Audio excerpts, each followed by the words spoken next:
Okay, we're live. Scott, do you want Hey do you Jay, want to introduce yourself for the third awesome. time? Hey everyone, I'm Scott Rosenberg. I'm the practice leader for cloud and automation at TerraSky, longtime TKG hacker, and glad to be here. All right, let me see. So, okay, I can give a little intro to how we got here. So, Mhm. let me see here. Uh, oh, actually, it won't let me share my screen. So, I guess Scott, you could just take it away because I'm having Chrome issues. I may have to reload anyways. So No the problem. Tanzu framework issue is 1014 though, and I may reload my browser once you get started. Yeah, let me 1 second. So 1014 you said also, right? yeah, Tanzu framework 1014. Okay, Let me see if I can. Here we see go. if I can share my screen. Google Chrome. Somehow I can't believe I lost my. I'll be right back. See, and I can't share my screen. You need to Oh, add it. looks like stream. Oh yeah, there you go. Cool. All right, cool. Here we go. Oh, All right, yeah. 1014, you said. Yeah, so, and I think you know this issue better than anybody. So, um, No, it's not 1014.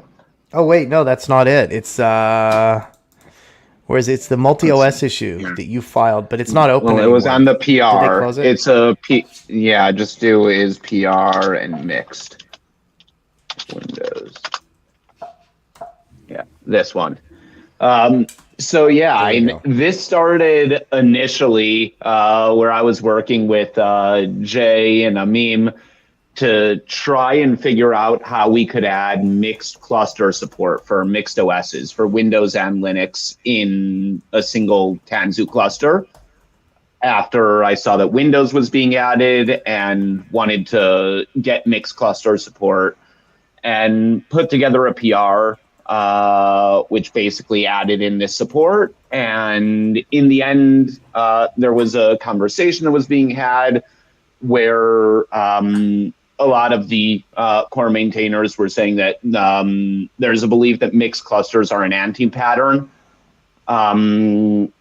because of how easy it is to create clusters today in Cluster API and TKG, how easy it's become that we should have more purpose-built clusters. Also with the idea of cluster class and cluster API coming into Tanzu, it's going to become much easier to do things like this, and you don't need a lot of YTT hacking to get it to work. But in the end, so in the end, this PR was closed and wasn't merged. But once TKG 1.5 came out and Windows was added, I decided that even if my PR wasn't accepted for myself, I'm going to do mixed clusters. So with some additional things that I hadn't thought about in the PR or weren't in framework at the time, there was some more hackery that needed to be done. But I have mixed clusters working now in TKG. And today we're going to, talk about the idea of mixed clusters, where it kind of comes from and how we can actually hack framework to make it work is the general idea. Okay, cool. Yeah, so what have you got for us today? Should we, 1.6 is out, Antrea 1.6 is out, and then, so I'm thinking if it'll let me pull up that announcement, then we can, Yeah. let's see here. Let me see if it lets me. So, Okay. oh yeah, you could pull it up. That's easier. 1.6. So yeah, the Antrea 1.6 release is out, so we should sort of like just give that a little Yeah. hand wave, and then we should get into it, I think. And let's see. Yeah. I'm interested to see what your end-to-end solution looks like for this, and I'm sure Yeah. Aim is too. Exactly. So, and I think one of the great ones is that egress moved from alpha to beta. in 1.6. So we can now get the egress IP pools and all of that is now beta. So enabled by default. And made some really cool additions to the Antria IPAM as well, where we can now get continuous IPs for stateful sets, which is pretty awesome. And some other really cool things around multi-cluster support. There's some really awesome stuff. This is a huge release and definitely worth looking at. Oh, and they already added the skip CNI binaries. So that was one I asked for. Yeah. 3454. So that allows you to, do things like, for example, Antria bootstraps its own opt CNI bin binaries, but like you might want to have different ones. Like, for example, you might want to have a different version of whereabouts or DHCP for IPAM, advanced IPAM for the telco folks or whatever. So now we can skip those. That'll be useful for some folks. Yeah, it'll also be nice, the UBI 8 based container images for Antria. I've seen that by a lot of customers where they want to be running with UBI based images. So that's a nice feature to have had. Is that the Red Hat folks that want those? It's, customers that are Red Hat shops. Yeah. Okay, cool. All right. Yeah. And moving visibility to Grafana as well, or adding visibility of the flow collector into Grafana is also pretty nice with ClickHouse. So that's another great addition that was added here. So very excited about this release for sure. Cool. I think one of the coolest ones is actually this idea of a service account selector in Antria native policies. I hadn't looked at this before, but it's a really cool idea where now in Antria network policies, we can actually select pods based off of the service account they're using. So if you think about it, like if a user has access to a specific service account, you could create network policies allowing traffic, let's say, between all pods cross namespaces that utilize service accounts with specific names. Or some really cool things like tying in RBAC with network policies. Yeah, okay. Okay, cool.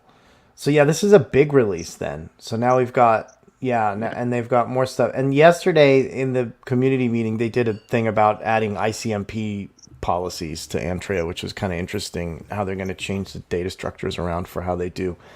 And I was kind of wondering, I don't know, what's the big use case, Jen, for ICMP network policies? I didn't fully get it from the presentation. Maybe I wasn't paying attention to the whole thing, but what? Who uses? Is it just a matter of like people don't want to ping to support pinging or something like that? Like I don't like what is the? I'm kind of curious about that, but you can answer that asynchronously if you're around. Yeah, I'm not sure what the use case is. I'm sure there are a lot of use cases, but don't know of any off the top of my head. Cool. I mean, go ahead and like if you want to get started then, Scott. I mean, I think that's go for it. Yeah, so I think in general, so when in the initial PR that was made, if we look here, so the way that, here, I can show this here actually, because this will be easier. If we look in general at the build out of Tanzu itself, and the way that the file layout happens on our machines, is that under this folder in your root directory of .config Tanzu tkg providers, we have this file here called config default.yaml, which basically configures all of the values that can be utilized within a cluster configuration. And this is just a YTT data values file. And in order to support Windows clusters, a new variable was added of is Windows cluster. Basically because what we needed to be able to do is have certain things that run differently on Windows. We needed to set up Antria in a very different way. We needed to configure certain controllers to run on control plane nodes and to tolerate those taints because they can't run on Windows. there's a lot of things that need to change when we move to a only Windows-based worker node cluster that required this type of a setting to be made. And one of the things that we talked about in one of the previous sessions on the TKG customization show we did was, the multi-machine deployment overlays that I built back in the day, which allows us to deploy machine deployments of different types into a cluster. And the idea here was, well, can't we do the same thing where we would have a machine deployment for Windows and a machine deployment for Linux in the same cluster? And then we can get the best of all worlds. We can be able to have things running on the appropriate OS and at the same point get service discovery, get all of the benefits of running within a single cluster, very easily. Okay. So in order to do that, I basically needed to hack around a few files and add in a few additional data values. So the number one thing that changed was that's under infrastructure, vSphere, YTT, and then we have the mixed cluster data values. So the first value is we needed to know that this is a mixed cluster. Just like the configuration needs to know if it's a Windows cluster or not, we needed to know if this is a mixed cluster or not. So it's both a Windows cluster and a mixed cluster? Is that what you're calling it? I am, yeah, because I didn't want to hack all of the files. There's about 50 references for is Windows cluster in all of the Tanzu framework YTT files, and I didn't want to need to hack them all.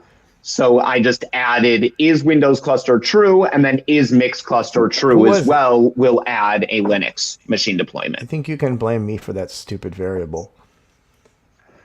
Yeah, so that's awesome. I have someone else to blame. Sweet. But so beyond that, so we just added in this additional data value, which allows us then, once this is configured anywhere within the folder structure of .config, Tanzu, TKG providers, we can utilize this now for our clusters in our cluster configs by just adding any additional values here. So I've added in the is mixed cluster. By default, it's false. And then we also added in the ability to set like CPU, disk size, memory size, machine count, autoscaler settings, and vSphere data store and networks, which you may want different between your Windows and Linux machine deployments. So basically what this does is the end goal will be that we will have our kubeadm control plane. Our control plane nodes will be Linux. We have a machine deployment that is Windows-based. That will be MD0, the default machine deployment. And then MD1, the additional one we're adding, is going to be a standard Linux-based machine deployment. Okay. So basically just adding on top of what we get out of the box. Not really changing anything, just adding on top of it. So the overlay itself is actually a very simple overlay. There's not much to it. It's only 93 lines. And in general, what we're doing here is just adding 3 new objects. We're adding in a machine deployment, a vSphere machine template, and a kubeadm config template for a Linux cluster. These are basically copy-paste from what exists out of the box in a Linux cluster's configuration under, where would that be? That's, I think, here. Yeah, so it's like taking the vSphere machine template, taking the machine deployment, taking the kubeadm config template, just taking these 3 objects, putting them into a separate overlay file. So it's a pretty simple one with some defaulting and some fun YTT magic, but it's relatively very simple. And this runs with the conditional of if data values is mixed cluster. So if we have is mixed cluster set to true, we create this additional 3 resources.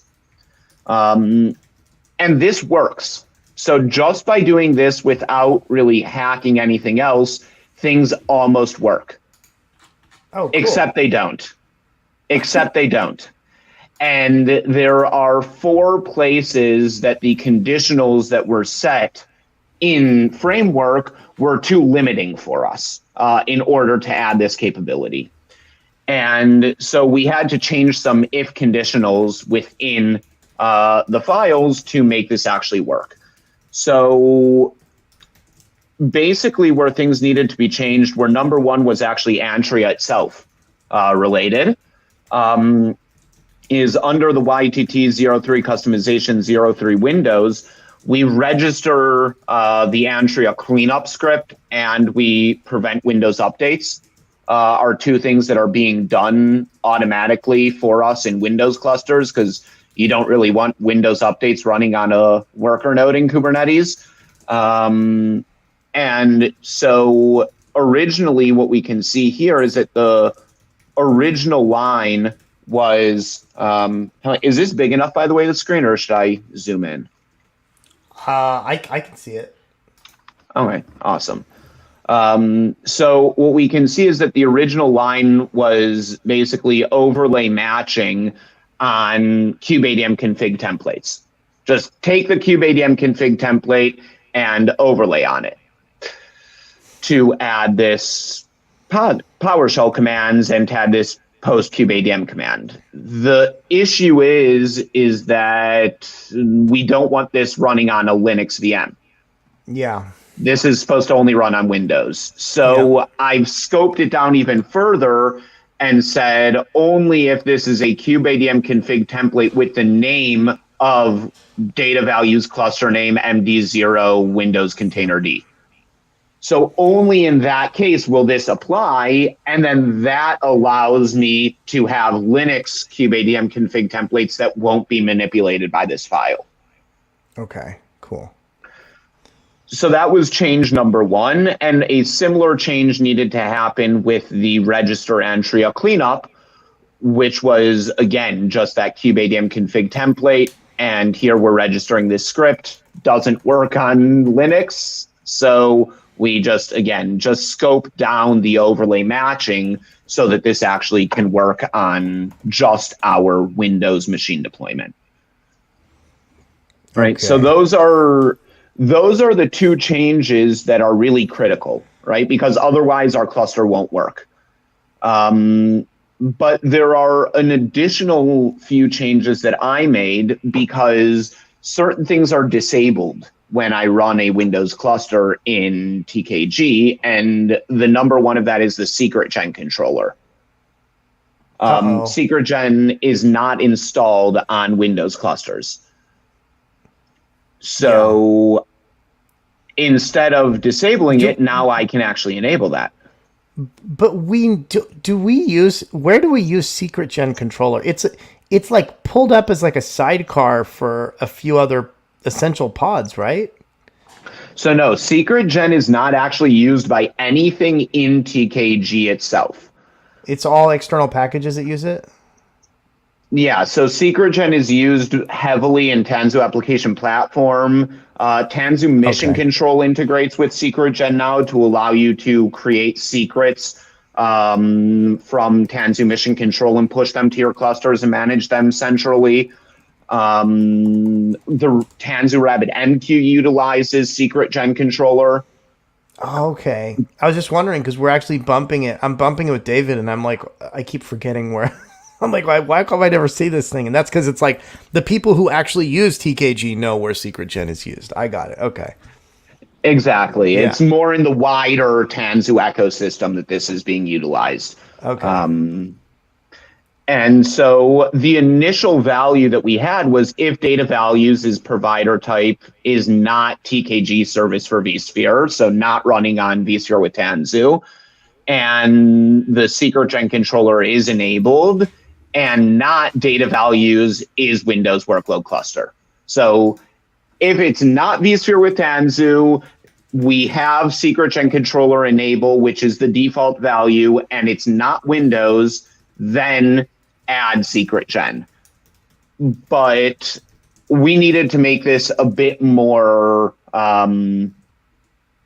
complex of a conditional. So I actually split it out into 2 conditionals to make it a bit easier to read.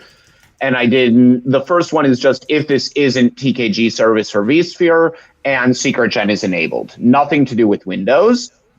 So just remove the Windows conditional. And then I added another condition saying if data values is Windows workload cluster and data values is mixed cluster, or it's not a Windows cluster. Okay. So if it's mixed, awesome. If it's just Windows, no. And if it's just Linux, also awesome. Yeah. So, okay.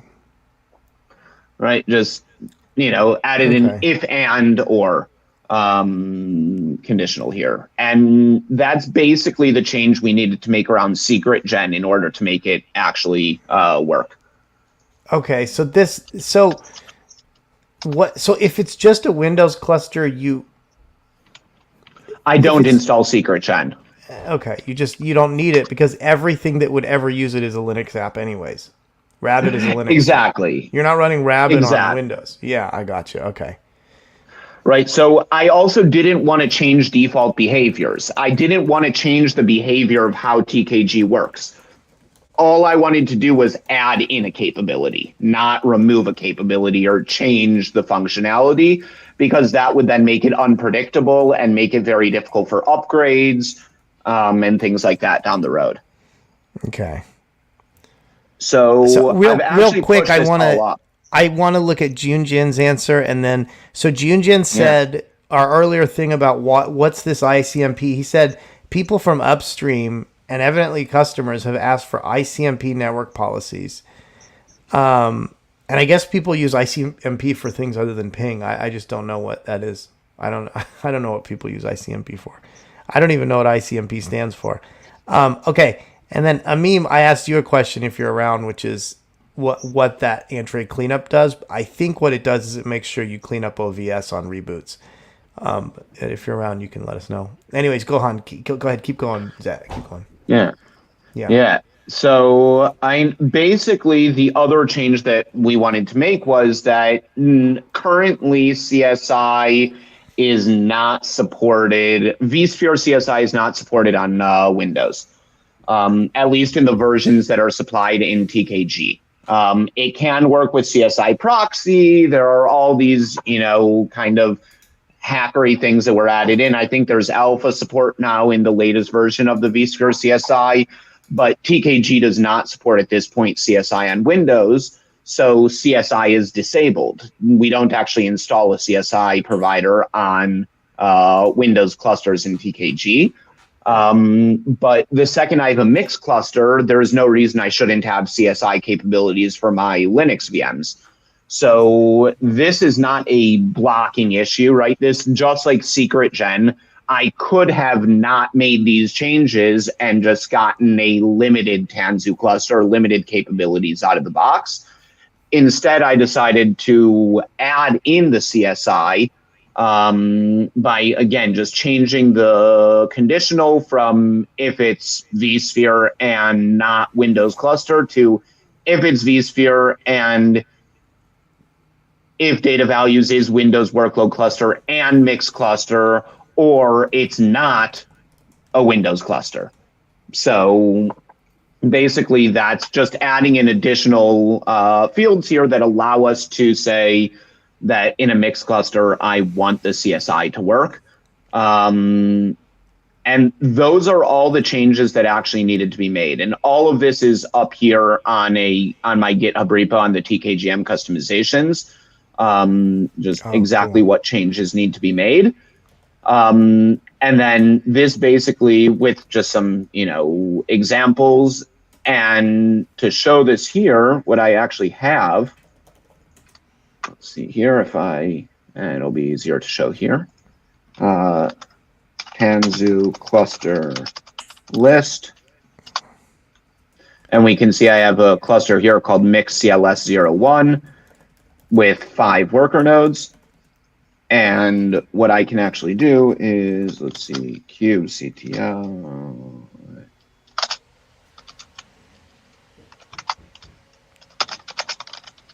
Oh, so you all at TerraSky have your own console for TKG. That's cool.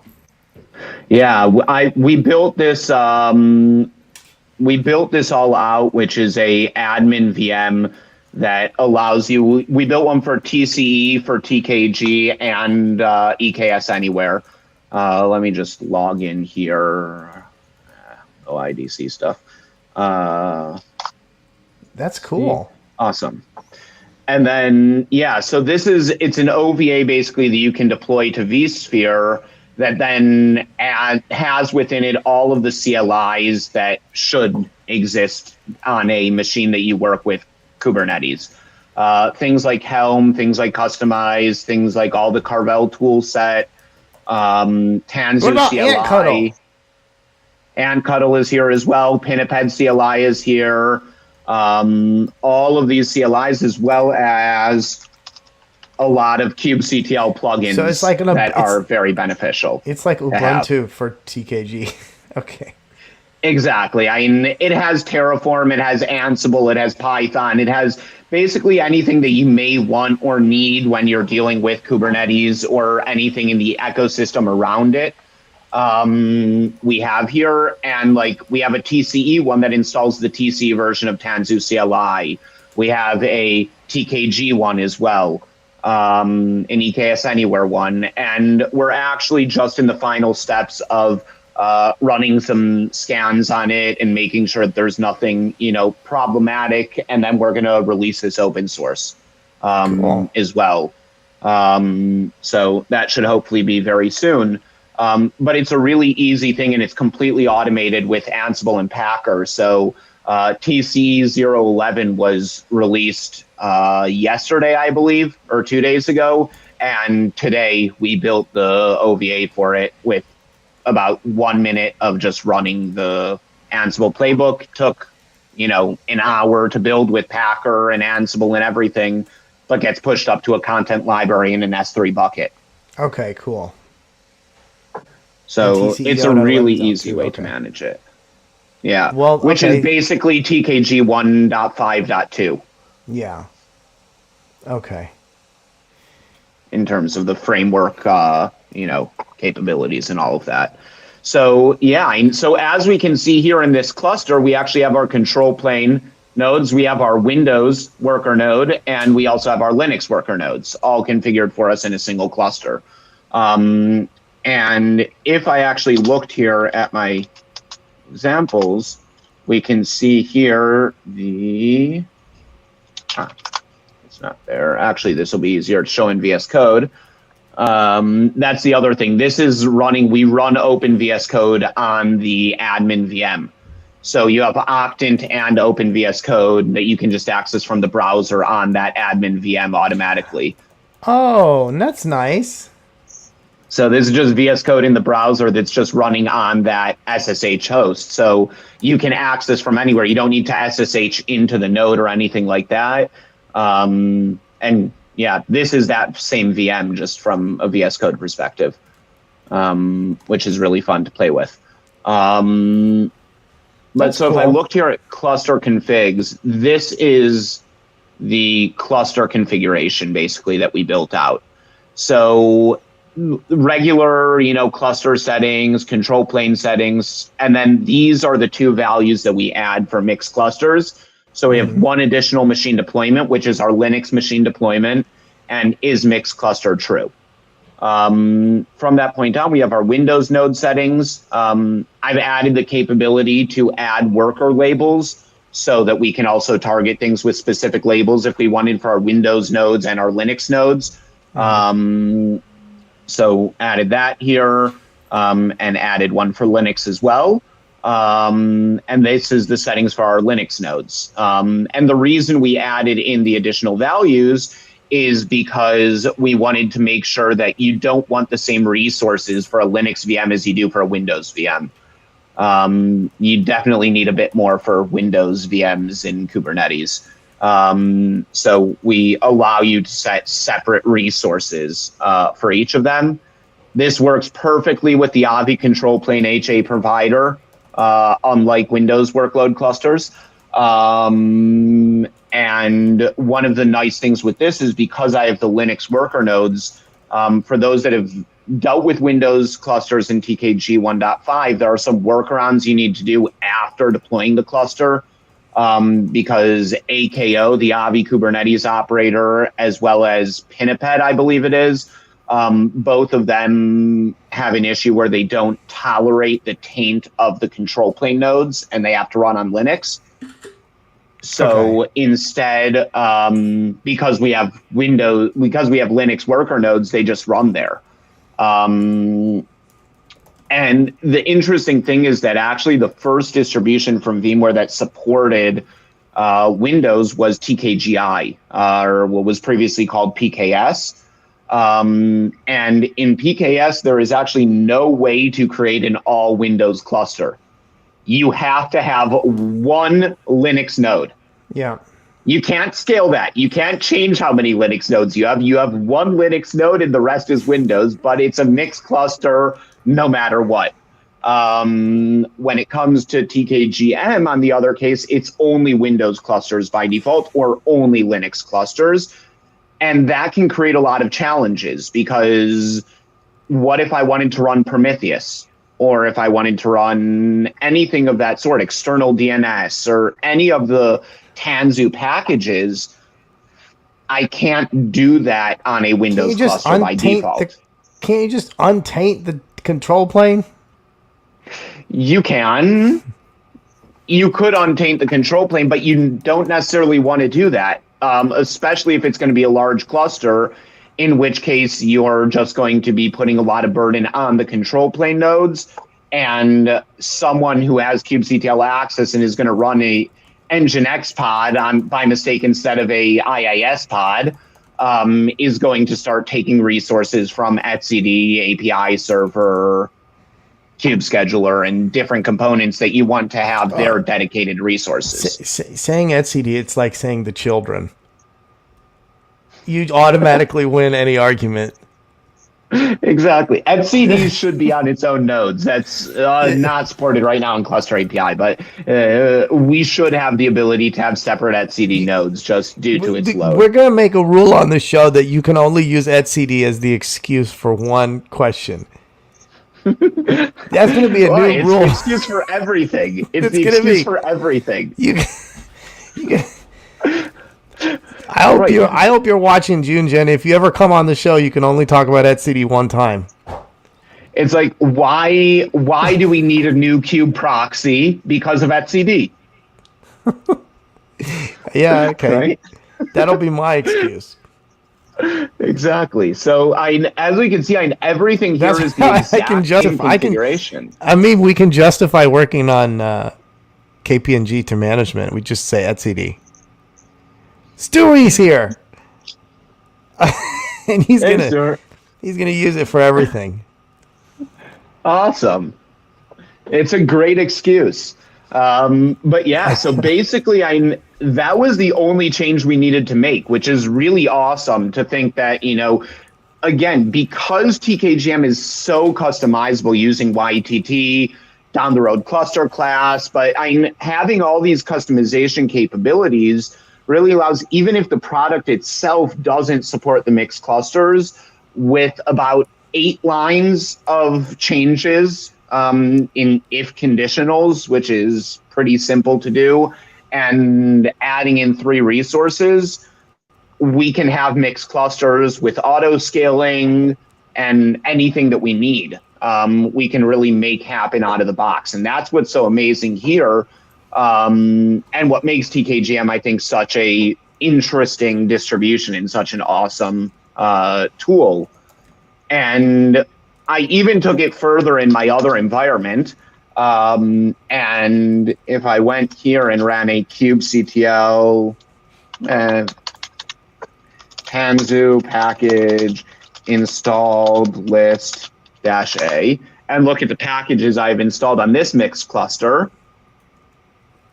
Okay. I have Tanzu application platform installed, deploying Windows apps and Linux apps for me. So we're actually able to even install Tanzu application platform, the most cutting edge, let's say, platform running in the Tanzu portfolio that allows us to do some amazing things, all running on a mixed cluster. And It's got it all. Yeah.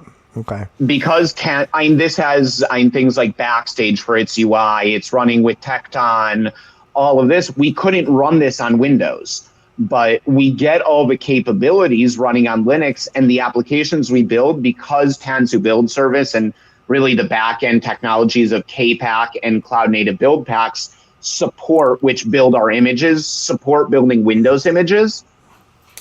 Oh. I built .NET applications here. So if I did a kget pods,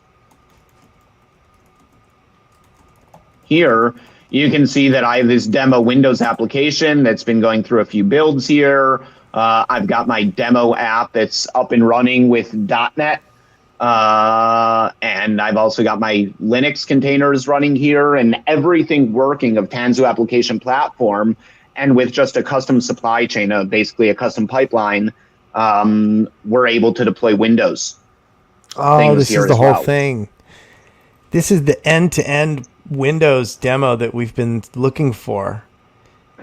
Exactly. So this really allows us to do anything that we want to do here. If I did a Docker, kubectl. This is cool. Exec -it to demo. People always ask us, like, what are people going to do with Windows on TKG? And now we know. Yeah, so there, I'm in my container if you'd like to play around with the .NET application from my container that I just exec'd into. We've got Windows running here and right alongside our Linux containers. And to go back to the question on, is this an anti-pattern or not? I think that in the end goal, I think it may be. Right? We have this idea of multi-cluster and how easy it is to bring up clusters. But in the end, it can only be an anti-pattern if there is a solution to the challenges out there. Because there's a need to be able to have communication between Windows front ends and Linux backends, or Windows backends and Linux front ends. We're in that world. We're not going to be able to get out of this multi-platform world so quickly. And until cross-cluster service discovery works well, or there's really the good tooling for it that can also support Windows, it's very difficult to go down the multi-cluster approach. It makes me wonder, Junjan's here, and he's talked before about Antria multi-cluster services. Mm-hmm. So I'm wondering, like, are the Antria folks here thinking that, like, the actual solution, one alternative to this would be to start to leverage those? Like you would do something like you would create a Tanzu Windows cluster, and then you create a Tanzu Linux cluster, and then you create a service bridge, like for the Prometheus example, right? Like you create a service on your Windows cluster, and then you create a push gateway, right? Or something like that on your Linux nodes. And then you just configure Prometheus running in Windows to send stuff to the push gateway or whatever. And like you could, well, even without Antria, you just expose that, right? You could, if you want to expose a lot of service type load balancers, node ports, whatever it is, you can do this. But it just becomes a lot more challenging. You get latency the second I'm going out through additional hops. I think that one of the other great things you mentioned, right? I mean, that's just as much of an anti-pattern. If this is an anti-pattern, that is too. Exactly. Because it's just another ugly thing, right? Like, yeah. Well, and it's really, you had mentioned that the ICMP thing that came up in the Antria community meeting, which was an awesome demo of where that's going. I think that the other really interesting thing that came up at the Antria community meeting was the data path proposal for multi-cluster, where basically today the multi-cluster support, you need to have basically routable pods in order for this to work. You need to have the ability in the underlay network for pods between clusters to be able to communicate with one another. Otherwise, it doesn't really work. And there is an idea of adding in now a data path API to the multi-cluster in Antria that will allow us to actually basically have like a gateway node in each cluster that the traffic will be able to actually traverse through Geneve tunnels between Kubernetes clusters. But even the multi-cluster that we have today without the data path doesn't support Windows clusters. A lot of the really cool functionalities, like the egress functionality in Antria, doesn't support Windows yet. I'm sure that those things are coming, hopefully, but they aren't there yet. So a lot of functionality out there. Egress doesn't work on Windows workload clusters.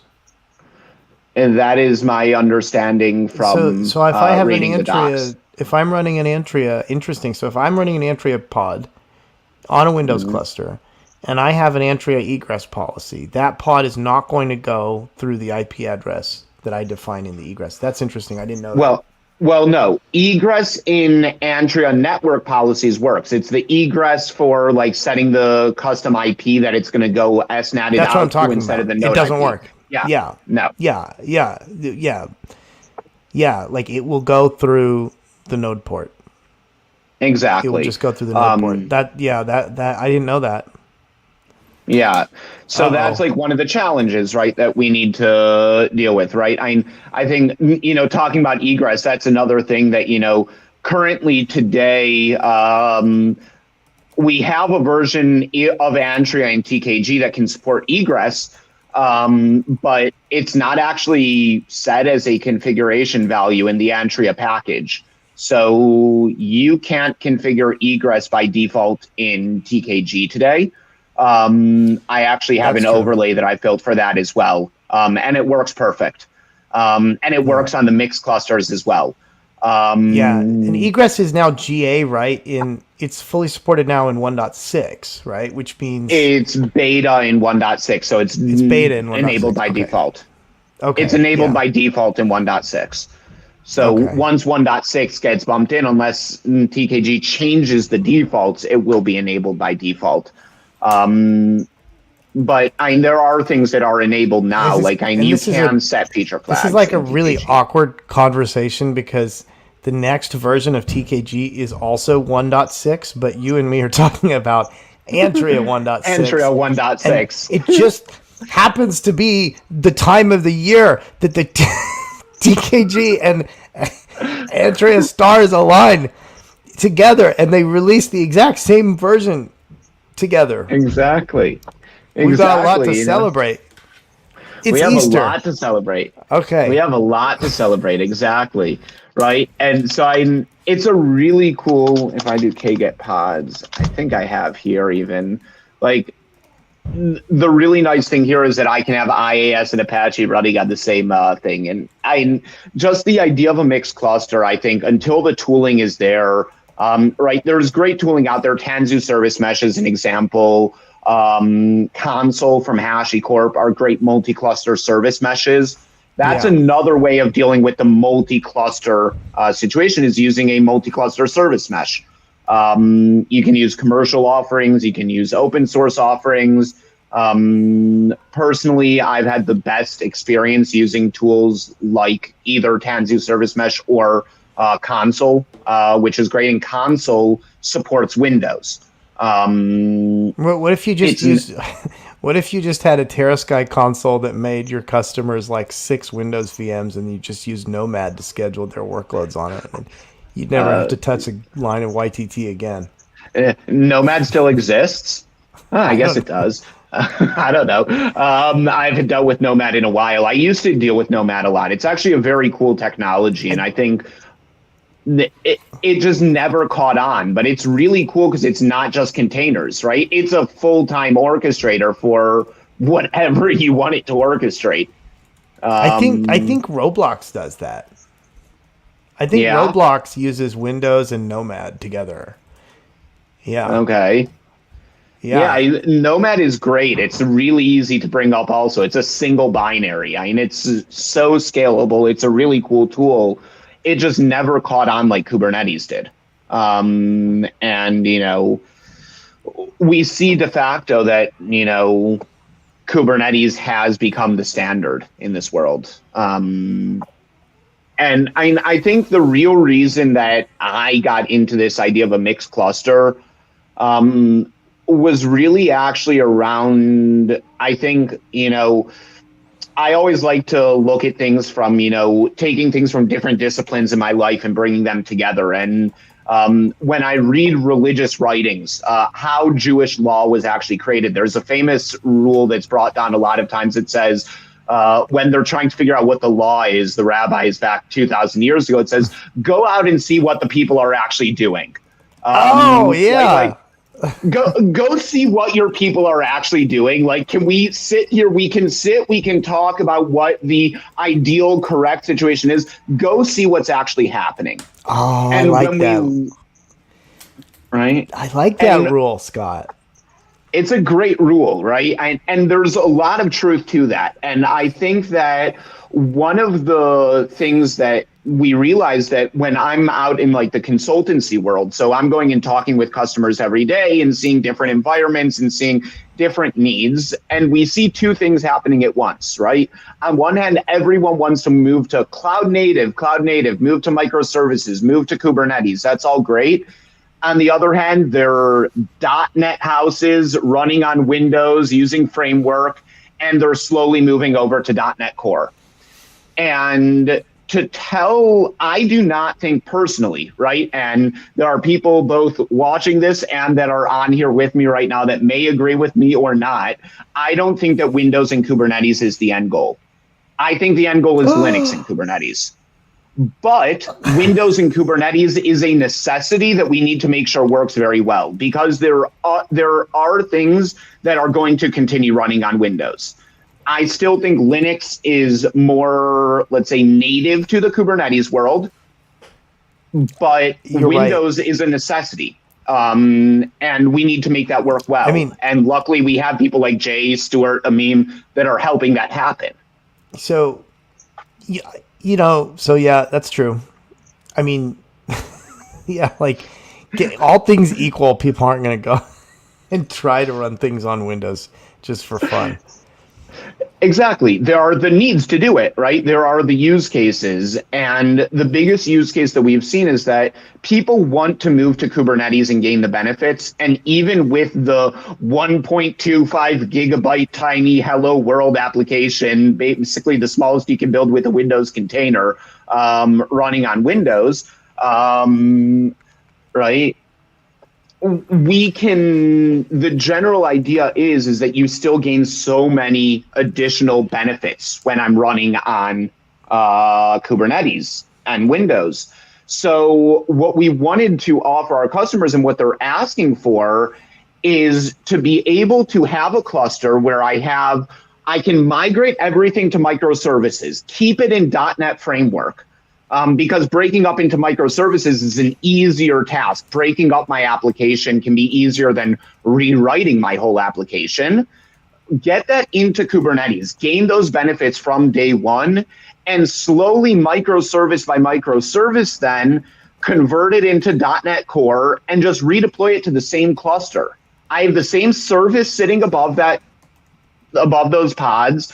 And in a completely transparent way, I can move microservice by microservice over to Linux, increase the size of that machine deployment, shrink the size of my Windows machine deployment, or the other way, whatever it ends up being. But we can play around with things within the same cluster and make everything just work really simply and in a transparent way. And that's where this need has come up from our users and our customers of this idea of a mixed cluster. And then you go to unikernels. Yeah. No, that's fair. I mean, yeah, that's fair. It's like a transitional thing, right? Those transitions last a long time, though, right? Scott Rosenberg. I mean, that's like a 10-year. Thank God, because otherwise, why would anybody pay us if everything was just a Linux container? Exactly. Listen, I'm still relatively young, but I started my career in mainframe. That's where I started my tech career in mainframe, right? Mainframe was obsolete when I started working on mainframe, and will be Why? obsolete in 30 years, but will still exist. How old are you, and why did you start your career on mainframe? Um, when you start where I started dealing with technology, you don't really get the choice of where to work. Okay. So when you start working in the army, that's, you're put where you're put, Oh, they and you got do what like you're told. you're working on weapons. Well, there are things that, need to be done. Okay. But so when you think about it, mainframes still exist today, right? I mean, everyone talked about mainframes are obsolete. No, they aren't. Mainframes still exist and will continue to exist for years on years from now. Bare metal servers and not VMs. People said VMs are going to replace everything. No, they aren't. VMs are amazing and they may replace 90%, 95%, but legacy is still here to stay.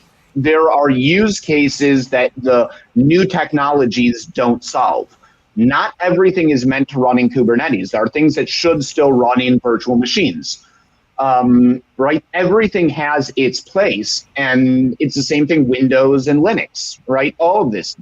Even if we say that Kubernetes, the native, is running in Linux, there are use cases that will continue in 10 years from now of people needing Windows containers and Windows technology specifically in Yeah. Kubernetes. I mean, people said Hadoop was going away. People said RHEL was going away. People say Windows. People say everything's going away. People say, and nothing Right. ever dies. Like, Right. like, yeah. Exactly. And that's where this becomes really interesting, right? The idea of how do we make this, single control plane. And I think that, the idea of separate clusters will work when things like KubeFed, right? Kubernetes Cluster Federation, probably in version 4, 5, 6, 7, 8 actually becomes a viable solution. It's just the idea is great. It's just not there yet in KubeFed 1 or 2. I get the feeling that what's going on with the federated stuff, because it's been around for a while, and I've had friends that were working on the Kubernetes Federation for, 5 years ago. People were doing this, like within months of Kubernetes coming out, they had that working group for that, and it was like, I think that the problem they keep hitting is that there's no economic incentive for any company to really make it work really well. That's what it feels like Right. to me. Like, well, if you're if you're Amazon, why do you want, like, you just want, I don't know, like, you just want people to have some steady state of infrastructure churn or something, I guess. I don't know. Like, that's the vibe I get, right? Like, no company has ever really invested in it. Yeah, I mean, it's a very interesting world. And when we get there, because I think we will get there, right, with the Kubernetes Federation. I think that one of the coolest things that actually Red Hat are pushing now is, what's it called? KCP, I think, KCP, which is like, that? so it's a really cool project, actually. I think it's called KCP. Let's see, KCP prototype.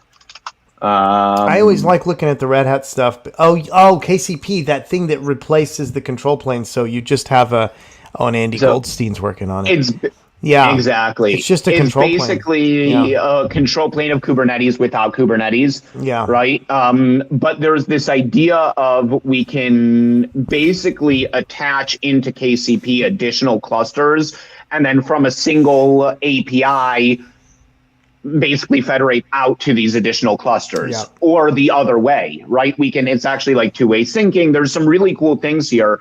And so you use KCP as like cool. You use KCP as a mirror for all your resources, and then you have a whole bunch of clusters underneath it, and then you can access it. You can facade into it through KCP, but you can have a scheduler that reads what's in KCP, and that scheduler could be running somewhere different. And right. So here, like this idea, you right? can also Transparent multi-cluster. The other thing is they want to bootstrap cluster API with this, or people are talking about it. You know who's talking about it? Josh Rosso, I think, was talking about it, and Fabrizio. I think we're talking about using this for your Tanzu bootstrap, because it would be way faster. Exactly. Right? I know that Fabrizio built a prototype of doing it with cluster cuddle up and upstream for cluster API, which I think makes sense. That then the next step would be for framework. Yeah. Because it's a really cool idea, and then you don't need a Docker engine, right? You could run just binaries directly. And because this is a Go project and all of the cluster API things can be just Go binaries, you could make it so simple and multi-platform and not need to have the dependency on like having Docker on your machine to be able to bootstrap Tanzu. Here's Anton. But this is the use case. Anthony, let's fight with him right now. What confuses me with KCP is that we typically, you want to be able to run controllers for your API resource. So you'd want to have a full-fledged cluster anyways to run these controllers as pods. So a lot of apps, think of it like if you're a developer, I think the big driving use case is you're a developer and you want to create CRDs in a Kubernetes type environment and cycle against them. And you have your own, you have your own controller that you want to run, but why do you need a Kubernetes cluster just to test stuff? That to me is the thing that I liked about it. But And I don't think it's just for testing though, right? Because even most controllers today, you look in their logs and it says running with -- in cluster, right? Or we're running in cluster mode, because all controllers, almost if you're building them with Kube Builder, can run as a binary outside of the cluster on your machine. So you can do the same thing, just run out of cluster from KCP. Just register that controller in to KCP and it'll work. It's just not running as a container. So you have those capabilities as well, right? And I think KCP isn't the end goal. I think KCP is a product that can be utilized within other products, right? So it's kind of a building block of anything that wants to offer a Kubernetes style API. Anything that wants to have that, type of an API service can utilize KCP within their own tooling. And that's where it becomes really cool. And this is the idea, Jay, that I think will make something like mixed clusters not necessary, right? This idea of the transparent multi-cluster topology where we run KCP as a control plane in front of your physical compute clusters for workloads and let KCP determine how to schedule your workloads to physical compute clusters. If you ran KCP ahead of a Windows cluster and a Linux cluster, it could schedule accordingly on the right cluster your containers, and then with something like the Antria multi-cluster data path when that comes in, and then when that supports Windows and all of these things, you could actually get separate clusters with these capabilities. Yeah, and another thing, I guess, Anton, what about this one, right? From an Antria perspective, so Scott's example, and then the other one that I'm thinking is, we had that whole thing with Antria controller extending API server, and that's kind of a confusing model sometimes. Prometheus does that, and I think Prometheus does it. Like I've seen this with things before where you extend the API server and then you crash, and that crashes the API server, right? And so Cap controller does that. Cap does it. Cap extends the API server. So all these projects that are extending the API server so that they can leverage the Kubernetes CRUD idiom could just now vendor KCP and serve something that has the same idiom on an endpoint. And then,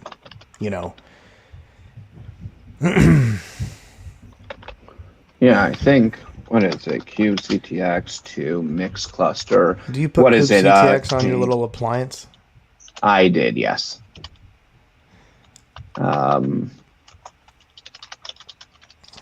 Right, what is it? I think it's KAPI resources. Isn't there API extensions, I think is what it's called? Yeah, so Cap Cap extends it in the way that it doesn't Antria just consumes the API server as a library. I'm not sure KCP would bring anything. API server library not equals kube API server. So so Antonin's saying that vendoring KCP instead of consuming the API server. So, I mean, I guess at the end of the day, you need CRDs for Antria for sure, because I do see some, like, sometimes you need to run a SaaS and there's an existing framework you have to adopt that doesn't allow you to run a full cluster. That's the bootstrapping case, and that's Scott's case. Exactly. In Antria's case, I think you do need to extend the API. You do need to bootstrap and consume the API server and then install your own CRDs anyways. So in that case, I see what you're saying, Anton. But yeah, so yeah. Cap is a tricky one because it's like stateless. It's really confusing. Like if you kill, there's a bunch of endpoints when you start up Cap that are now available and then they go away, and that always confuses me. Right.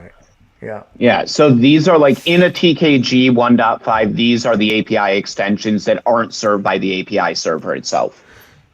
Right. So there's for 7 from Antria, Metric server does this as well. Pinniped Concierge does it, and so does the packaging API for Carvel. What's your little add API services? Yeah, thanks for coming, Anton. It's always good to see you, man. So what is your trick? What are you grep-v-ing? Local? Grep-v. So local is API services are all the services of the API itself. Okay. So I'm just taking out anything that's local, meaning served by the API server itself. Oh, I didn't even know about that column. Cool. Okay. Neither did I until I got API services-a, saw this, and then just removed the locals. Never run API services-a. Okay. So if you do API services-a, you get a service column, and that tells you whether it's local or whether it's an extension. That's interesting. Or which service does the API server go out to in order to get the thing itself, right? Oh, this is great. Yeah. Right. And then you can see, oh, great. The TKG system packaging API is where this is being served from. That's a good trick. Okay. Yeah. All right, so this Scott. is a really cool thing. Anyways, yeah, so this is in general, anyone that wants to play around with this, it's up on GitHub. I haven't found any issues with it yet. I'm sure there are some because I haven't battle tested it enough. But autoscaler works for Windows clusters. Autoscaler works for Linux clusters and mixed clusters. And you get all the capabilities of TKG with just a few edits. So hack away. No, this is cool. So thanks again to you and our friends for Terra Sky for being so supportive of the Antria community here and of the TKG upstream stuff that we're trying to do on TCE and all that. And it's always great to have you, man. So cool. Yeah, awesome to be here. I guess one of these days we're going to have to do a no-bad episode. And maybe I'm going to do that with me. Definitely. All right. See if you can get Antria to run on Nomad. Yeah, we can run it. I think they just added CNI support. Yeah, I think they didn't. Antria just add some new thing where you can just run it anywhere without a... Thanks, Stewie. Yeah. Thanks for... Stewie, we never see you on the show. It's good to see you, man. So yeah, thanks, Scott. We'll catch up later. Yeah. Thanks, everybody, for coming. Awesome. Antria Live. If you all enjoy us doing this, then like and subscribe so we can continue to justify spending time during the workday to our management chain to run this stupid TV show. Okay. Awesome. Bye, everybody. See you guys. Bye.